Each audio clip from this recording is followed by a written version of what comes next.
Hey guys, let's get more news about Miami Heat, but before that, don't forget to subscribe and leave your like. Takeaways: Tyler Herro again scores 40, but Heat again blows big lead in costly loss to Bucks. 5 takeaways from the Miami Heat's 120-113 loss to the Milwaukee Bucks, 32-24, on Sunday night at Fiserv Forum to fall to 1-1 on its 3-game trip. The Heat, 26-29, is right back at Monday to close its trip against the Atlanta Hawks at State Farm Arena, 7:30 p.m., FanDuel Sports Network Sun, on the second night of a back-to-back set before returning to Miami, another Heat game, another blown double-digit lead. The Heat's season-long fatal flaw of wasting big leads proved to again be a problem Sunday. The Heat led for most of the night, pulling ahead by as many as 14 points in the first half before entering halftime with a 10-point advantage. The Heat even managed to enter the fourth quarter with an 8-point lead. But the Heat couldn't hold off the Bucks in the fourth quarter, as Milwaukee opened the period on a 15-2 run to take its first lead since the first quarter and pull ahead by 5 points with 9 minutes to play. Behind 12 fourth-quarter points from Tyler Herro, the Heat pushed back to tie the score multiple times down the stretch. But after Herro hit a three-pointer to tie the score at 109 with 3:19 to play, the Bucks made the game-deciding run by scoring 7 unanswered points to pull ahead by 7 with 2:03 remaining and put the Heat away. Their second unit at the top of the quarter, they just really took the momentum, Heat coach Erik Spoelstra said. I had to call 2 timeouts. Kevin Porter Jr. gave them some relief points, and that just kind of shifted the momentum. And then from there, it seemed like we couldn't get a stop for a while. It was another fourth-quarter meltdown for the Heat, which was outscored by the Bucks 35-20 in the final period. Miami shot just 9 of 24, 37.5%, from the field and 1 of 8, 12.5%, from three-point range in the fourth quarter after shooting 50% from the field through the first 3 quarters. Meanwhile, Milwaukee shot a scorching 60.9% from the field and 4 of 9, 44.4%, from behind the arc in the fourth quarter. How Jimmy Butler really feels after leaving Miami Heat for Golden State Warriors. It has already been a few weeks since the Miami Heat traded Jimmy Butler to the Golden State Warriors. But the 35-year-old's name continues to remain a topic of discussion. It is only natural as well. Firstly, he guided the Heat to 2 NBA Finals in his time in Miami. Secondly, the relationship ended on a bitter note. Butler was suspended 3 times by the franchise this season before he was traded to the Warriors. Butler is playing some great basketball since pulling on a Warriors uniform though. They are 5-1 with him in the team. There were many who thought Butler would not fit the Warriors, both stylistically and in terms of his attitude. But so far, things seem to be going absolutely fine. In fact, Butler seems to be having a great time after leaving the Heat for the Warriors. While speaking on NBA Countdown, Brian Windhorst said, "If you talk to people around Jimmy Butler, he is in the full-blown honeymoon right now. He is loving it. He is loving playing with Steph. He is loving playing for Steve Kerr.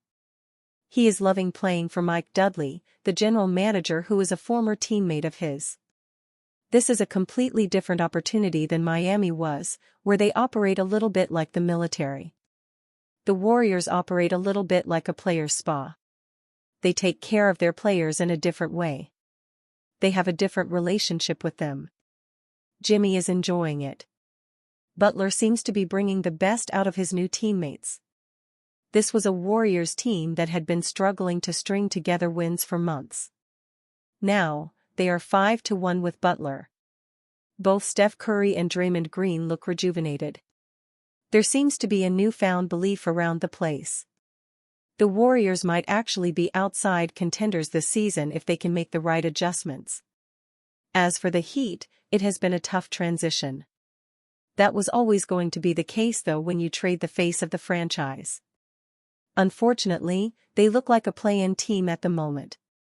When the Miami Heat traded Jimmy Butler to the Golden State Warriors before the deadline, it was viewed as a move that did not move the needle much for either team. A few weeks on and it is looking like a completely different picture in the Bay Area. Not only has Butler been putting in excellent performances, but his presence also seems to have unlocked his teammates on the Warriors. Steph Curry is dropping 30 points every night like it is 2016 again. Draymond Green looks motivated. Brandon Podziemski appears to be the real deal. Just take Butler's performance against the Dallas Mavericks as an example. He put up 18 points, 5 assists, 3 rebounds and a steal in 28 minutes. That is a solid performance on paper but nothing extraordinary. But then you look at his plus-minus rating, which was plus 28 for the night. Butler is playing winning basketball and the Warriors are 5-1 with him in the team. Do not say it too loud, but they look like contenders again.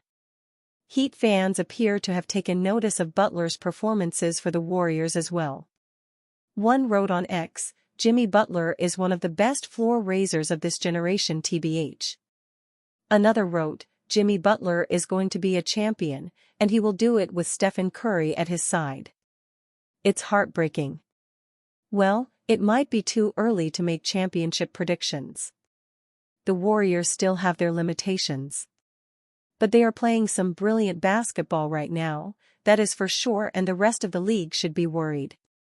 They have 2 proven winners in Curry and Green. And Butler is one of the best playoff performers in the league. He took the Heat to 2 NBA Finals and almost a third, when barely anybody expected it. That is a serious combination. Golden State Warriors Jimmy Butler makes bold claim about facing Miami Heat. Jimmy Butler's time with the Miami Heat did not have a happy ending. After taking the organization to 2 NBA Finals over his time in South Beach, he was suspended 3 times by the franchise in quick suspension before being traded to the Golden State Warriors before the February 6 deadline. The Warriors seemed to be all in on Butler as well as they handed him a 2-year contract extension. Butler has made a bright start to life in Warriors colors. They are 3-1 in the 4 games in which he has played and narrowly lost to the Dallas Mavericks on a night Kyrie Irving put up 42 points. On the other hand, the Heat are on a 4-game losing streak at the moment and will be hoping to bring things back on track following the All-Star break. The Warriors and the Heat will face each other on March 25 in South Beach and do not expect Butler to go easy on his former teammates. According to Ali Thanawala on NBC Sports Bay Area, Butler said on an appearance on Virgin Radio Dubai's The Chris Fade Show, "I've been in the trenches with Miami for the past 6 seasons, and like I tell everybody, the way that they want to beat me and make sure that they beat the Golden State Warriors, I promise you, it's just as personal for me as well." Butler is someone who is at his best on the big occasion. Nobody will know that better than the Heat. But this time around, they will be the ones hoping to get the better of Butler, who is surely going to be extra motivated to win against his former team. The Warriors seem to be on the rise right now, while the Heat are on a downward trajectory. A lot can change between now and March 25 though. In fact, a lot could change on that very day. And you fan? What do you think of Jimmy Butler's situation? Leave your opinion in the comments.